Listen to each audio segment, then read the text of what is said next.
Talk to your team members about understand their sort of strengths and weaknesses and areas of improvement. Like we said, like you've just said, it's about making sure that they feel involved in this process, not just, we say all the time, don't we, about, create plans with young people and not to young people. So it's the same with your team.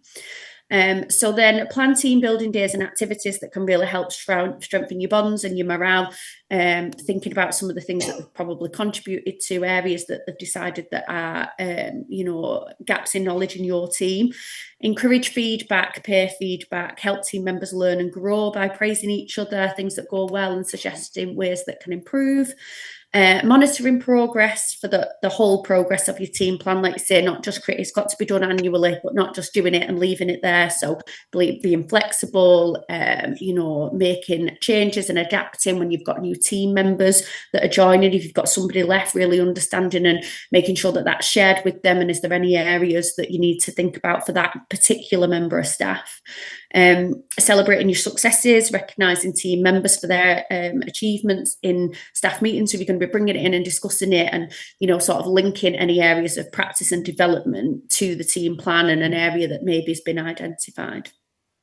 And that defining roles and responsibilities, I think that's really good advice, is to identify your area of what it is going to be, and whether that might be respectful challenge, might be an area that you want to look at because you're not evidencing Regulation 5 very well, or whatever that might be. So, and then identifying who is going to be responsible for that. So it will be a whole team approach, but are you going to put somebody in as a champion role? Are you going to suggest that somebody sort of looks at how do we currently evidence Regulation 5 and how can we do better, adding that to your team plan? And leading by example is probably the best thing. So I'm going to just stop sharing there and I will get you mine up. Now, I've said it's very, very basic. But I think the one thing I had good feedback was around the impact on children. So that was one of the things that I put on mine.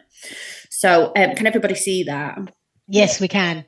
Yeah, so like I said, it's really, really, really basic. So we've got the team vision. So what is our vision? To develop cohesive working relationships, to offer exceptional care to young people, strengthen our knowledge, increase capacity, competency, ability and passion for the role. Yeah, offer a safe and supportive environment. Then the business objectives. So obviously you've got your team objectives. We're all part of companies. So what is the business sort of ethos and culture?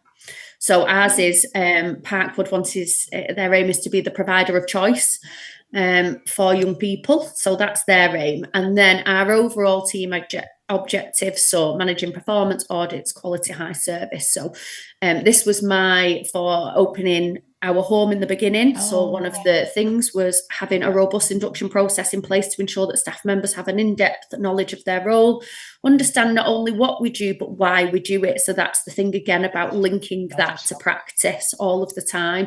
So you could maybe say to a member of staff, can you do a link work session around, a certain subject with a young person, but helping them to understand why we do it rather than just it being another thing that's on the handover that they've got to do that day. Yeah. So who's responsible and when? And then the bit here is that we then linked that to the impact on the young people. So ensuring that the staff team have a thorough understanding of their role will positively impact on the quality of care. Obviously, this was our new home as well. So embedding reflective supervision was in there, reflecting on our practice, ensuring that we're always learning, developing each other.